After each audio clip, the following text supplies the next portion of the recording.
cara menyegarkan qalbu? Aksiru min qawli la ilaha illallah. Perbanyaklah baca la ilaha illallah. Maka orang-orang yang sering membaca ini hatinya selalu segar, hatinya selalu bahagia, hatinya tidak akan pernah jenuh. Maka kalau kita sudah hijrah, sudah beragama, bahkan ada ustadz, dai, kok jenuh beragama, jenuh dia, berarti ada yang tidak segar dalam kalbunya. Bagaimana caranya? Dia harus nge-push lagi, diperbanyak lagi baca la ilaha illallah. Ya, saya sengaja karena mau berangkat ke sini malam tadi pada maghrib, kami zikir dulu la ilaha illallah.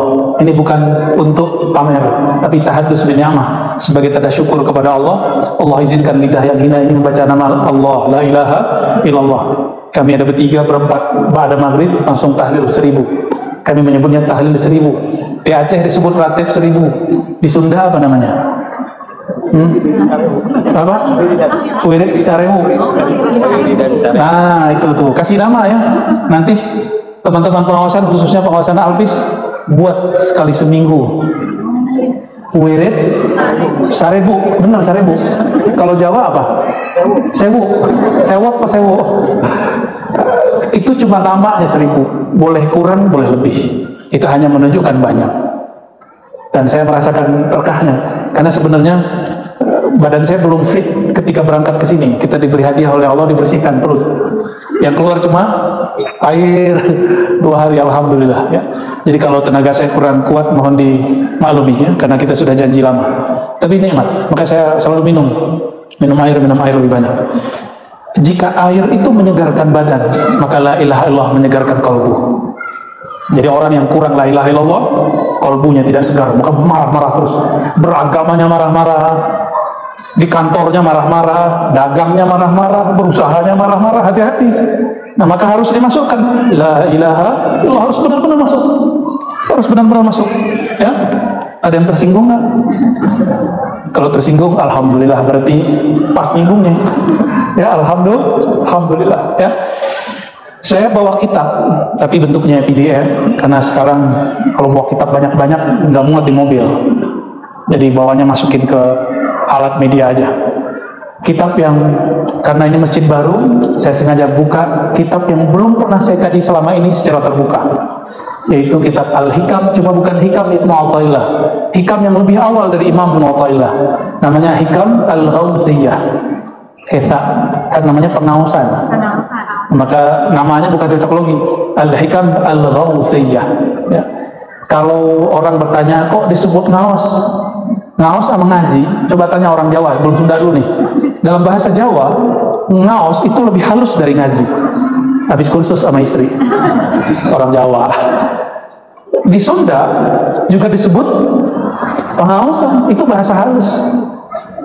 Jadi kalau dihitung sebenarnya lebih indah mana pengajian dan pengaosan? Pengaosan. Kalau pengajian salah baca penggajian. Senang ya? Mau? Allahumma sholli ala sayyidina Muhammad. Saudara-saudari dimuliakan Allah, kota Bandung itu kota yang paling disukai anak saya yang kedua yang Allah sudah panggil. Jadi dia kalau lagi ingin berlibur selalu mengatakan Bandung Bi, Bandung Bi. Maka saya kalau ke Bandung, mohon maaf mata saya berkaca-kaca. Semoga jadi investasi akhirat. Amin. Kitab Al-Hikam Al-Ghawthiyah ditulis oleh Al-Imam Al-Ghawth. Al-Ghawth itu gelar untuk pemimpin para wali Allah. Jadi jika ada menteri, gubernur, wali kota, sampai ke bawah RT, yang paling tingginya presiden atau raja. Dalam pemerintahan rohani, ini kan pemerintahan zahir. Dalam pemerintahan rohani juga ada wali. Wali itu ngurusin negeri batin. Mereka ada kepangkatannya. Yang paling tinggi disebut Al-Ghawth. Paling tinggi disebut Al-Ghawth. Tiba-tiba ada bocil lewat. Allahumma sholli ala sayyidina. Al-Ghawth berarti hamba Allah yang karena dia makhluk dapat rahmat dan berkah. Al-Ghawth berarti hamba yang dimana dia ada maka kalbu manusia menjadi bercahaya. Al-Ghawth itu yang jika dia berdoa, doanya langsung mustajab. Dan saya bukan Al-Ghawth ya, jangan salah, saya bukan Imam Mahdi seperti yang ada orang mengatakan ya, itu salah, itu ya, keliru. Ar-Razi ya. Baik, Al-Ghaus ada namanya Al-Qutub. Al-Qutub itu jumlahnya sejumlah dengan jumlah para nabi dan rasul. Rasul berapa? 313 jumlah nabi. Maka sekarang jumlah kekasih Allah berpangkat kutub 313. Selebihnya 124.000 mereka pewaris para nabi. Dan jangan khawatir, kita sedih jika kiai ulama wafat, tapi tidak usah khawatir, Allah akan ganti. Cuma kadang gantinya bukan dari muridnya, kadang gantinya dari yang sebelahnya, kadang gantinya dari tempat yang lain jauh nun di sana. Nah, imam ini disebut Imam Abu Madian. Dia hidup di abad ke-6 tahun 500-an, wafatnya tahun 590-an. Sekarang tahun 14. Tuh kan, masjid baru nih. harus apa, mengulang terus bahwa kita ada tahun sendiri. 1444. Imam ini wafat tahun 590-an. Ini diperdebatkan 590 berapa? Saya pakai aja 590. Berarti sudah berapa tahun? Coba genapkan jadi 600. Kurangi 1444 kurang 600. Berapa tahun yang lalu? Banyak ya? Males ngitung ya? Nah, imam ini nulis juga Al-Hikam. Hikam ini jarang dibaca di pesantren, tapi yang baca biasanya ulama-ulama yang mereka punya konsumsi sendiri. Untuk masjid baru, kita beri hadiah baru, membuka kitab Al-Hikam Abu Madian. Nanti selama berapa hari, 2 hari ini, insya Allah saya akan buka kitab ini dimanapun. Insya nanti siang ada lagi, kita buka lagi kitab itu, insya Allah. Yang saya hormati para ulama, majelis ulama, pengurus masjid, takmir, semua yang berkhidmat ke masjid, yang bersih-bersih masjid. Ini kalau nggak ada yang bersihin, nyaman nggak duduknya. Maka kalau ada yang bersih-bersihin ini marah-marah, jangan ikut marah. Jangan ngomong, kamu nggak tahu siapa saya. Gimana jawabnya, Cung? Kamu dan Allahumma sholli ala sayyidina. Jadi kalau ketemu ada orang tim khidmat yang sedang bersih-bersih, keamanan, kita ikut saja mereka. Kenapa? Karena mereka tahu cara ngurus ini. Kita kurang tahu. Dan maafkan kami para tamu jika salah-salah adab kepada sahibul bait ya. Untuk membaca kitab ini, mari kita baca surah Al-Fatihah. Kita kirimkan untuk baginda Nabi Muhammad SAW dan Imam Abu Madian dan guru-guru kita semua dan pendiri masjid ini, semua yang berwakaf mungkin dari harta yang diberikan ke negara masuk ke sini, siapapun yang berinisiasi, siapapun yang memakmurkan, kita kirimkan surah Al-Fatihah. A'udzubillahi minasyaitonir rajim.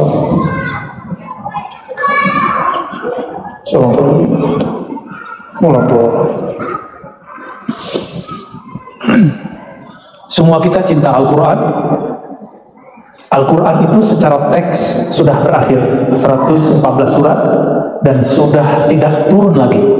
Kalau ada orang meyakini bahwa akan ada Quran baru, pastikan itu ajaran menyimpang. Kita tidak seperti itu. Tapi makna Al-Quran berkembang atau tidak? Berkembang kan? Dulu jangankan di agama sebelum kita, di Islam sendiri meyakini bahwa bumi itu flat dan bumi adalah tempat alam semesta berotasi. Jadi kita senternya. Ternyata berkembang sekarang terbalik. Matahari tempat tata surya berputar.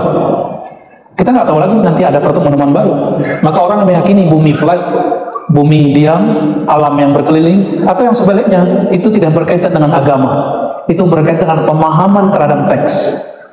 Nah, ini beberapa tahun yang lalu banyak yang bertengkar di bab ini. Nah, Al-Quran sudah selesai, tapi pemahaman Al-Quran Allah selalu turunkan. Oleh karenanya, orang dahulu baca ayat tidak terpahamkan akan muncul teknologi namanya kamera. Tapi ketika Ibnul Haytham baca ayat tentang afalam yang zuru ila sama, apakah mereka tidak memperhatikan langit? Dan kalimat ain, mata, semuanya diteliti, jadilah kemudian awal daripada lensa. Maka kalau tanpa Ibnu Haytham kita nggak punya lensa kamera hari ini, nggak punya kacamata hari ini. Di zaman ini sudah lain lagi. Oleh karenanya pemahaman terhadap Al-Quran berkembang, Al-Qurannya tidak boleh berkembang. Al-Qurannya titik, qul a'udzu binnas, ujungnya minal jinnati wan nas, selesai. Ya. Nah, apa kata Imam Abu Madian? Al-Quran nazal wa tatanazzal. Jadi ada dua. Al-Quran itu turunnya dua jenis. Yang pertama turun kalimahnya, surahnya, ayatnya, itu namanya nazal. Nazala atau nazzala atau anzala, artinya sama. Cuma dibedakan anzala turun ke langit pertama, kalau nazzala turun bertahap. Inna anzalna, surat Al-Qadar. Sesungguhnya kami menurunkan ruhnya Quran fi lailatul qadar, pada malam Lailatul Qadar, turun blok semua. Jadi di malam Lailatul Qadar itu malam keberapa? 27, bukan 17. Tapi untuk memperingati nuzul Quran, karena nuzul Quran ini, Quran itu diturunkan oleh Allah kepada kalbu Sayyidina Muhammad SAW dan diturunkan ke kalbu para sahabat. Para sahabat berperang pada 17 Ramadan, perang Badar. Karena ahli Quran, mereka berjuang pada hari Badar. Ulama kita merayakan hari Quran itu, perjuangan ahli Quran pada malam 17 Ramadan. Jadi sebenarnya 17 Ramadan nuzulnya bukan nuzul dari atas, tapi itu pejuang-pejuang Quran sedang berjuang. Silakan cari hadisnya. Tidak ada satu hadis pun yang menyebutkan Quran turun malam 17. Silakan, kita boleh taruhan. Ya, ini taruhan beneran loh Pak ya. Boleh ambil nih tablet saya. Di sini banyak kitab, ada ribuan kitab. Tapi antum bisa baca nggak? Tidak saya temukan. Yang ada wa unzilal furqan, diturunkan al-furqan yaitu Al-Qur'an pada hari ke-24 atau malam 25. Tetapi malam yang biasanya Lailatul Qadar 27. Maka kita gabung. Lailatul Qadar malam ganjil, turunnya Al-Qur'an malam ganjil setelah 20. Wallahu a'lam bis-shawab, ya. Namun ada ulama yang meyakini Lailatul Qadar itu mulai dari malam pertama Ramadan sampai akhir Ramadan. Cuma saya tidak menemukan dalilnya. Jadi Al-Quran itu turunnya dua jenis. Satu nazala. Apa arti nazala? Turun dengan huruf, kata-kata, jumlah, dikumpulkan kata-kata jadi ayat, dikumpulkan ayat jadi surat, dikumpulkan surat semuanya 114 menjadi mushaf Al-Quran. Itu sudah selesai, itu nazala. Maka tidak ada lagi Quran. Ada teman saya yang bertanya, oh di Iran ada Quran Syiah. Kebetulan saya punya mahasiswa santri lagi kuliah di sana, S2.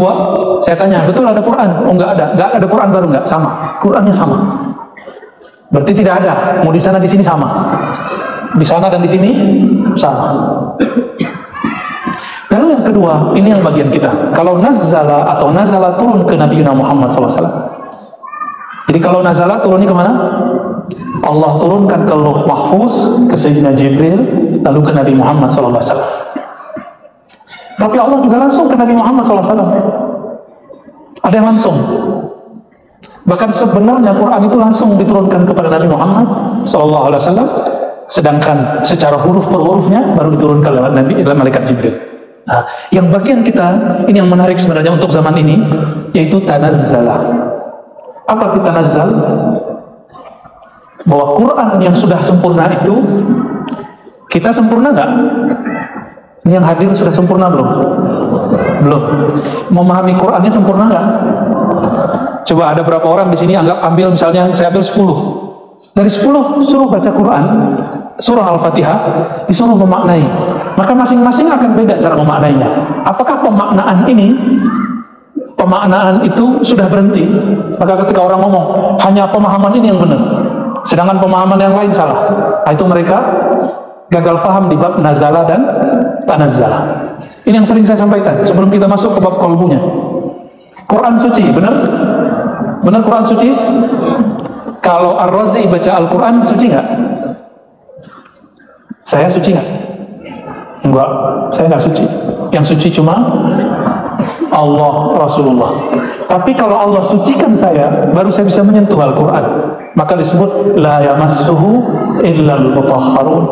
Tidak dapat menyentuhnya kecuali orang yang disucikan, bukan yang merasa suci. Beda yang disucikan dengan yang merasa suci. Orang-orang yang merasa paling benar, yang merasa benar, itu orang-orang yang tidak akan dapat menyentuh Quran. Kenapa? Karena dia merasa suci. Orang merasa suci itu sombong. Itu sifat iblis. Iblis itu sekelas Nabi SAW merasa berdosa. Masa ente merasa suci? Nabi setiap hari masih mengatakan, ya Rabb, ighfirli. wa tub alayya. Ya Allah, ampuni hambamu ini dan terimalah tobatku. Kok ada hari ini orang baru hijrah, baru belajar Islam, terus mengatakan bahwa pemahaman agama dia paling benar, yang lain salah. Dia sulit membedakan antara Quran yang maha benar dengan dia yang belajar benar. Orang belajar benar belum tentu benar. Orang belajar benar belum tentu benar. Nah, kita sedang belajar benar. Jadi saya menghimbau kepada siapapun yang sedang belajar, sedang ngaji, sucikan Quran, jangan sucikan pemahaman kita terhadap Quran. Yang punya faham terhadap Quran siapa? Ustadz, benar. Ustadz itu manusia, bukan nabi. Ustadz bisa salah. Udah kan tamatan ini, dia gelarnya ini, nggak ngaruh. Ya, apapun gelarnya, walaupun gelarnya 7, ditambahin ALM, almarhum, tetap aja dia bukan yang suci. Bapak Ibu saudara-saudari karena Allah, apa kata beliau? Al-Quran nazala wa tanazzal, fanuzul qad mada wa tanazzul bakin ila yaumil qiyamah. Quran sudah selesai, tetapi pemaknaan Quran belum selesai. Maka wa tanazzul, jadi ada nazal, nuzul, ada tanazzul. Tanazzul bakin ila yaumil qiyamah. Sedangkan tanazzul, turunnya pemaknaan Quran ke dalam kalbu akan berlanjut sampai kiamat. Ini yang ngomong Imam Abu Madian, disebut tanazzul. Maka orang siapa saja yang mendapatkan makna Quran, dia pewaris Nabi Sallallahu Alaihi Wasallam. Mungkinkah pewaris Nabi suka pelaknat? Mungkinkah pewaris Nabi suka cari apa namanya kesalahan-kesalahan orang? Hari ini orang-orang yang mengaku dirinya ulama suka nyari kesalahan orang lain. Dan kita menghimbau, ini kebetulan ada teman-teman majelis ulama. Majelis ulama itu bukan majelis juri penyesat aliran-aliran, bukan. Majelis ulama itu majelis pembimbing umat. Sepakat? Bukan majelis untuk menyesat-nyesatkan aliran-aliran. Kalau ada aliran, bimbing dulu, nggak mau bimbing baru sesatkan. Ini bukan ngajarin, tapi kita ngingetin aja, ya. MUI bukan KPK, KPK aja udah berubah. Dari dulunya suka tangkap tangan, sekarang sudah suka mengedukasi. Nggak langsung tangkap. Dulu kan kayaknya prestasi. Setiap kali hari Jumat, masih ingat? Itu hari yang menegangkan. Ya, Jumat Keramat. Kami berharap kepada guru-guru kami di MUI, senior-senior kami di MUI, kawan-kawan kami di MUI, jika ada kesalahan di aliran-aliran kelompok-kelompok, bimbing mereka. Jangan langsung keluarkan fatwa, apalagi cuma jawaban lewat WA, apalagi lewat website. Tidak elok, nggak elok, ya. Jangan salahkan nanti, jika nanti banyak pengawasan-pengawasan, majelis-majelis, lembaga-lembaga, nanti mereka menyerang majelis ulama. Jangan sampai. Saya mencintai MUI karena guru saya lama di MUI, ya. Walaupun saya tidak mau masuk MUI, ya, karena nggak kuat, belum pantas disebut ulama. Saya jadi guru ngaji aja, ya. Ini jauh nih, Pak Dokter sini nih, ya. Allahumma sholli ala Muhammad. Kita perhatiin dari tadi kayak kenal ya. Allahumma sholli ala Sayyidina. Al-Quran selesai, pemahaman Quran tidak selesai. Maka nggak layak orang ngomong saya paling alim. Cukup Sayyidina Musa yang mengatakan aku paling alim. Setiap orang yang disayang Allah ngomong aku paling alim, tunggu, nanti akan ada teguran dari Allah Subhanahu wa Ta'ala. Nah, wa tanazzul batin ila yaumil qiyamah. Jadi pemahaman Quran itu akan turun ke dalam kalbu sampai kiamat. Ingat, rumusnya kemana turunnya? Kalbu, bukan di sini. Ilmu kalau cuma hanya nambah di sini, hobinya debat sama cari kesalahan orang. Tapi kalau turun ke dalam kalbu, dia sudah nggak sempat cari kesalahan orang karena di dalam kalbunya sudah banyak kesalahan. Apa kata Rasulullah SAW? Idza adnaba al-'abdu, jika seorang hamba berdosa, maka terjadilah di kalbunya ju'ila fi qalbihi nuqtatan sauda. Ada bercak noda hitam di kalbunya. Kita punya cerminnya ada bercak, nutupin bagian wajah. Bisa lihat muka nggak di situ? Ya bisa lihat muka. Itulah sebabnya ada orang-orang yang dia nggak sempat ngaca, akhirnya dia lihat muka orang lain. Apalagi kalau kalbunya sudah retak. Retaknya kalbu kalau sudah syirik. Kalbu retak itu bukan karena patah hati, itu urusan kaum alay. Retaknya kalbu dalam ilmu kalbu itu ketika dia berpaling cintanya kepada selain Allah Subhanahu wa Ta'ala. Itulah syiriknya kalbu, syirik khafinya kalbu. Ketika kalbunya bergantung kepada selain Allah, walaupun lisannya baca la ilaha illallah. Dosa yang berbahaya itu bukan hanya dosa mata, dosa telinga, dosa lisan, dosa tangan, kaki, kemaluan, itu sudah tahu kita semua. Cukup diistighfarkan, tobat, berniat tidak mengulangi. Tapi kalau dosa kolbu, sering tidak sadar kita melakukannya. Coba yang duduk sekarang, hati-hati, terbersit nggak merasa lebih baik dari yang di samping? Merasa lebih solehah dari yang di samping, yang di depan. Terbersit sedikit, langsung di kolbunya ada noda. Itu kalau main kolbu itu bahaya. Dan yang mampu untuk membersihkan cuma la ilaha illallah, ya. Jadi orang-orang yang kolbunya penuh dengan la ilaha illallah, mau dimasukin yang lain udah nggak bisa. Ketika godaan-godaan duniawi itu sangat kuat, jadi suatu kali ada seseorang yang hamba Allah, rezeki datang terus kepadanya. Orang ini senang juga baca kitab Al-Hikam. Tapi ketika datang terus zikir, kata Imam Nawawi, kamu boleh terima hadiah pemberian orang, tapi yang kamu lihat Allah yang ngirim, bukan makhluk. Karena kalau kamu lihat makhluk yang ngirim, kamu akan tunduk kepada makhluk. Allah cemburu. Allah cemburu. Terus gimana? Terilhamlah hadis tadi ke dalam kalbunya. Maka dia banyak-banyak baca la ilaha illallah. Nah, Imam Abu Madian, salah satu imam yang seperti itu. Beliau, jika lagi kalbunya gersang, maka dia banyak-banyak baca la ilaha illallah wahdahu la syarikalah lahul mulku wa lahul hamdu yuhyi wa yumiit wa huwa ala kulli syai'in qadir. Ini zikir sudah biasa, tapi efeknya luar biasa. La ilaha illallah wahdahu la syarikalah. Kalimat tengahnya penting. Lahul mulku wa lahul hamdu. Kekuasaan milik dia. Kekuasaan abadi milik dia. Mohon maaf, kalau presiden, gubernur, bupati, wali kota berapa tahun? Kalau maju lagi, berarti cuma 10 tahun. Kalau dia maju lagi, berarti yang pertama 2 tahun sebelum dia maju, dia harus off dulu. Tidak maksimal kekuasaan di dunia. Itu kekuasaan, ini yang lupa nih kalau para asatis, itu kekuasaan zahir. Ada kekuasaan dakwah, ada kekuasaan bisnis. Kekuasaan dakwah itu milik Allah. Ketika seorang dai klaim itu milik dia, ini lapak gua, lo jangan ambil. Ke temannya sesama pendakwah, siap-siap Allah murka kepadanya. Kenapa? Lahul mulku, semua kekuasaan milik dia. Termasuk para pebisnis, apapun bisnisnya. Selain kekuasaan Allah, ada masanya, kadang naik, kadang turun, kadang naik, kadang turun, begitu terus. Pandemi, semua orang berbisnis di Bandung, nggak hanya di Bandung, di mana-mana, semua kena hajar, jatuh tiarap, tapi ada beberapa yang dapat berkah. Benar nggak? Ada 1-2 yang naik, terutama bisnis masker. Ya, kalau bisnis jilbab jatuh, bawah. Apalagi itu kekuasaan, maka pulangkan kepada Allah. Lahul mulku, ya Allah kekuasaannya milikmu. Lahul mulku wa lahul hamdu. Lahul hamdu penting lagi. Baginya semua pujian. Bolehkah kita dipuji orang? Boleh. Boleh dipuji nggak Kiai? Boleh. Yang penting yang maha terpuji Allah, maka kita kembalikan pujian kepada dia. Saya sering nanya, apalagi yang suka merias-rias jilbab, ya, wajah, itu wajah siapa yang punya? Beneran. Jadi kalau dipuji siapa yang senang? Oh, yang senang dirinya. Ini muka siapa yang buat? Orang tua? Bukan. Hidung mancung, itu namanya mancung. Ini siapa yang buat? Bukan kita. Maka ketika ada orang memuji, pulangkan kepada Allah. Jangan GR. Termasuk kalau kiai ngajar, terus jamaahnya tersentuh, itu bukan kita yang menyentuh dia.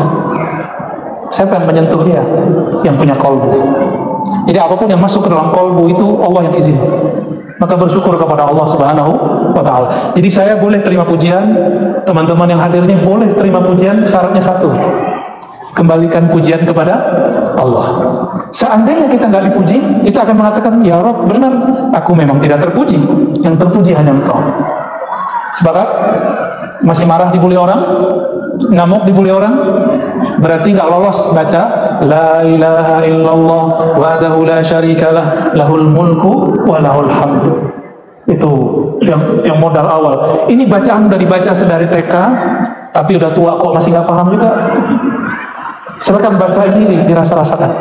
Ini wirid Imam Abul Hasan Syazili beliau baca setiap pagi dan sore. Kalau sibuk 10 kali, jika standar beliau baca 100 kali, pagi sore. Silakan diamalkan, ya.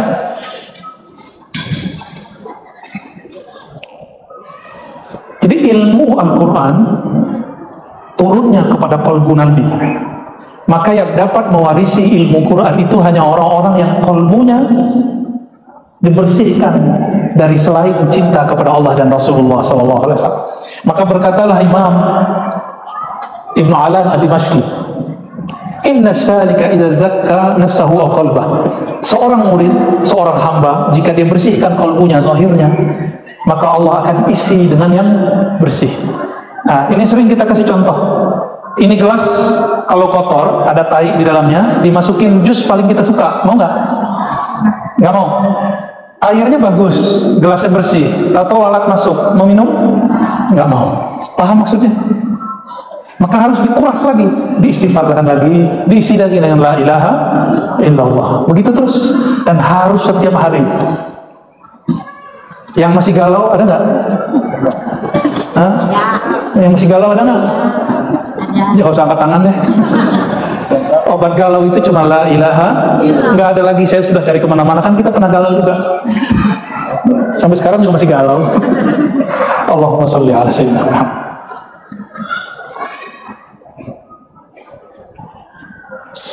Al-Quran turun kepada kalbu Nabi. Maka pemahaman Quran hanya turun kepada kalbu orang yang mengikuti Nabi SAW. Bagaimana cara ikut Nabi? Saya mau tanya, Nabi itu, mohon maaf nih Albis nih, Nabi itu datang pakai fashion atau pakai kalbu? Jadi Nabi itu ada fashionnya nggak? Ada stylenya nggak Nabi itu? Atau Nabi fleksibel orangnya? Sangat fleksibel. Nabi itu, nih jangan ditiru Pak yang ini berat. Kalau yang sanggup aja. Nabi itu bukan orang miskin. Bajunya kebanyakan impor. Jangan ditiru. Jadi Nabi itu punya jubah. Ini namanya jubah. Ini jubah. Makasih ya Albis ya. Ini jubah. Nabi itu ada jubah Syamiyah atau disebut jubah Rum. Jubahnya itu ada ikatnya, ada kancingnya. Ada jubah Bahrain, ada jubah Yaman, ada jubah Mesir, macam-macam. Nabi koleksi. Gimana Nabi koleksi? Ada yang beliau dikasih hadiah, ada yang beliau beli. Nabi itu suka beli juga. Beliau masuk ke pasar, beli kuda. Tuh, kuda Nabi beli langsung. Tahu tuh dikerjain sama Arab Badui.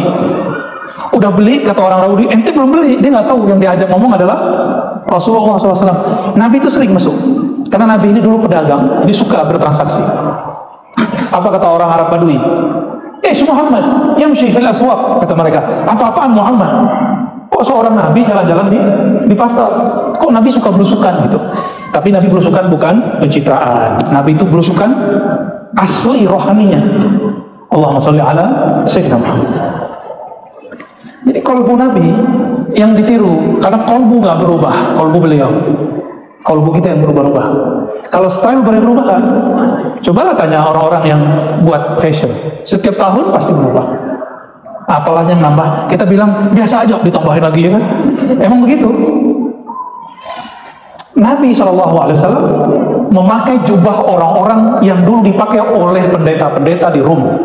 Dipakai lah beliau. Maka disebut jubah Rumiyah, jubah orang Romawi, jubah yang dipakai orang-orang di Syam. Jadi Nabi sangat fleksibel.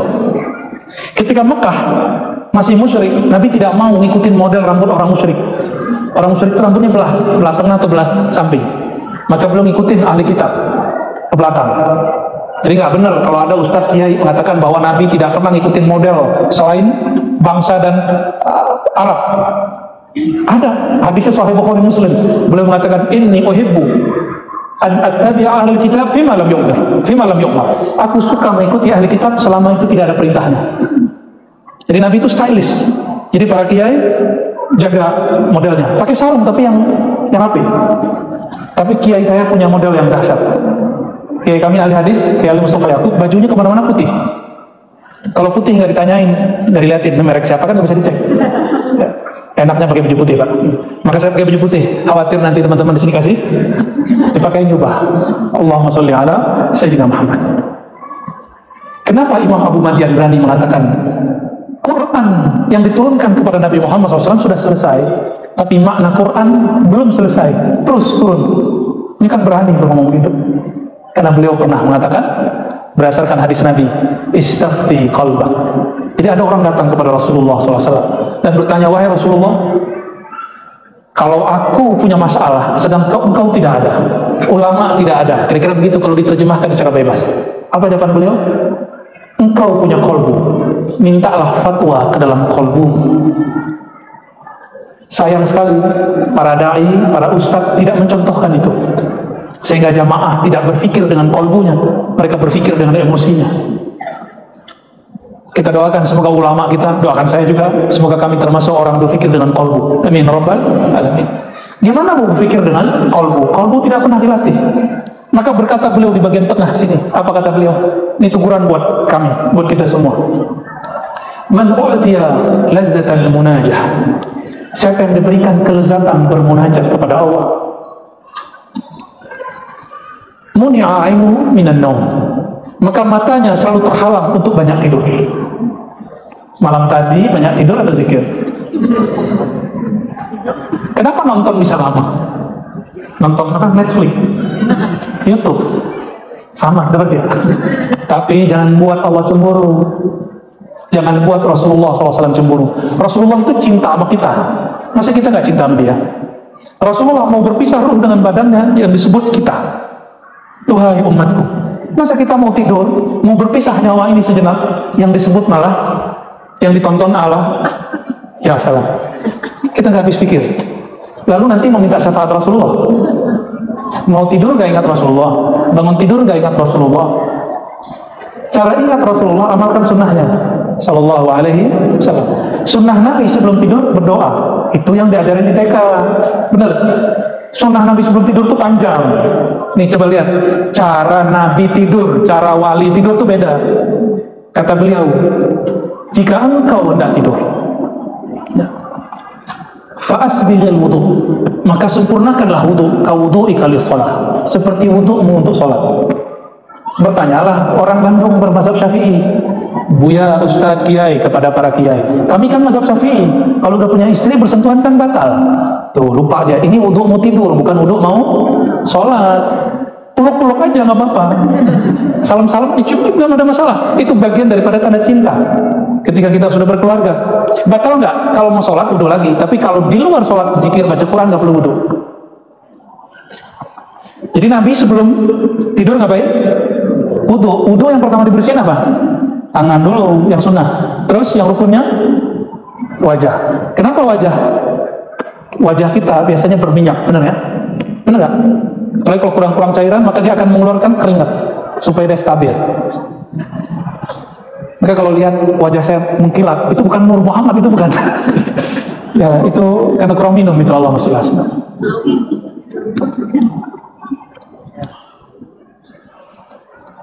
Ketika tidur, tubuh ini mengalami apa yang disebut dengan roha, rehat. Rehat itu ketika, coba lihat, itu kalau tidur kakinya supaya darah yang di bawah terus bisa berputar. Kulit-kulit harusnya dia bisa bernafas, apalagi kulit wajah. Maka Nabi mengajarkan sebelum ada glowing, apalagi apa? Glowingnya pakai apa? Pakai pepes atau pakai cat biar tahan 7 hari. Pepes glow, itu bahasanya Kia itu ya. Ketika kita ingin merawat wajah, yang kita niatkan apa? Karena mau bertemu orang, orang lihatnya muka. Setiap hari kita diminta 5 kali bertemu Allah, benar nggak? Maka harus dibersihkan wajah kolbu, tapi dimulai isyaratnya dengan wajah ini. Maka dibersihkan. Wudu jangan berlebihan. Wudu itu jangan nanti basah pada desparu. Ya, banyak yang berwudu, setan ikut. Mohon maaf para pengurus masjid, ini mungkin karena baru. Tadi saya ke tempat wudu, masih ada bau aneh-aneh ya. Mohon, ini karena tempatnya bagus. Kalau kaki kita kotor di tempat wudhu, naik ke sini, ini kotor semua. Kotor semua, kasihan masjidnya baru soalnya. Jadi mohon maaf, spiritnya masjid bukan hanya imam dan muazin, ustadz, tapi spiritnya masjid dimulai dari tempat wudhu, tempat bersuci, tempat toiletnya. Mohon diperhatiin, kiainya mohon diperhatiin ya. untuk para pengurusnya. Mumpung para kiai ngaji dari kecil sampai dewasa kitab taharah kan, kitab kesucian. Aneh, masjid besar hanya bersih di luar tapi di nggak bersih, itu aneh bagi saya. Ya. Dia sudah suci tapi masih bau, itu aja. Sudah suci tapi masih bau. Semoga ini tambah sempurna. Ya. Allahumma sholli ala sayyidina Muhammad. Lalu Nabi SAW setelah mengajarkan wudhu, apa lagi? Wudhu dari muka sampai ke kaki. Kenapa kaki juga harus dibersihkan? Karena ternyata selama kita jalan itu banyak bakteri yang nempel. Jadi kalau tidur nggak cuci kaki, siap-siap banyak penyakit. Penyakit kulit, penyakit di kaki, itu sebabnya karena nggak wudhu. Mau ngamalin? Nah, ini hadis Al-Bukhari loh, nggak usah ngomong ngamalin. Ya, ini cara Nabi tidur. Setelah itu apa yang dilakukan? Fatimah datang.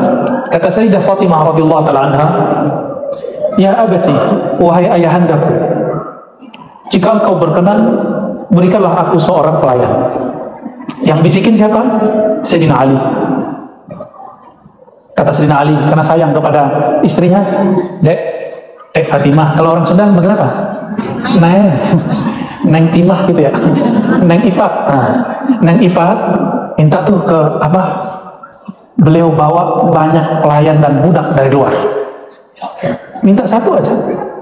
Rasulullah SAW ketika diminta, yang lain dikasih, anaknya enggak. Beliau ternyata ngerti umur anaknya nggak pendek. Untuk berkhidmat ke suaminya Sayyidina Ali, puas-puaskan khidmat, cuma nggak dikalamkan. Apa kata beliau? Wahai Fatimah, jika engkau hendak tidur, amalkan ini.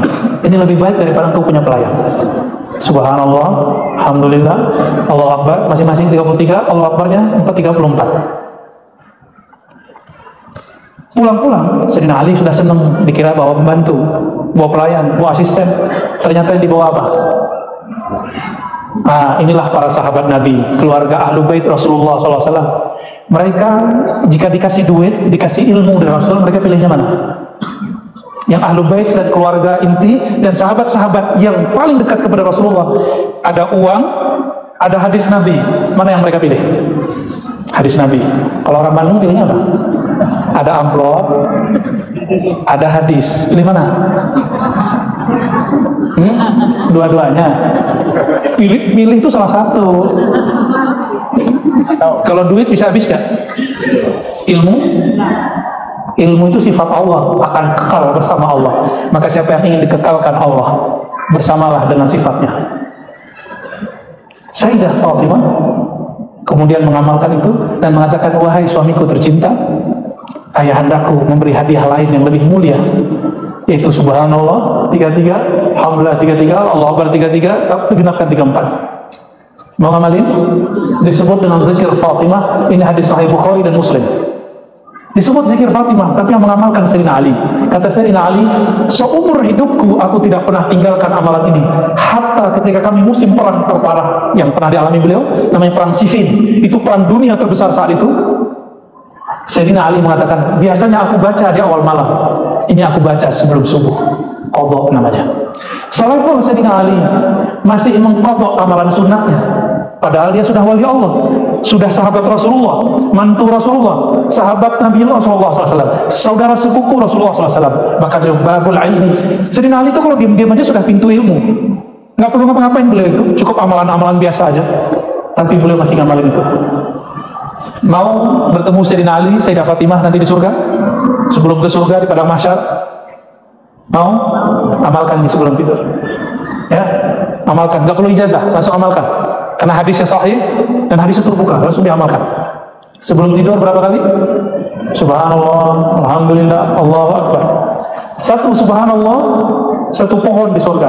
Pohon di surga, rindangnya kalau kita jalan 100 tahun perjalanan. Itu tanah berapa tuh? Berapa meter tuh? Maka orang-orang yang kaya di akhirat, ciri-cirinya di dunia, dia tidak luput membaca subhanallah bihamdihi subhanal azim setiap hari. Mau cari tahu orang tajir di dunia, tajir di akhirat, ini amalannya. Allahumma sholli ala Sayyidina Muhammad.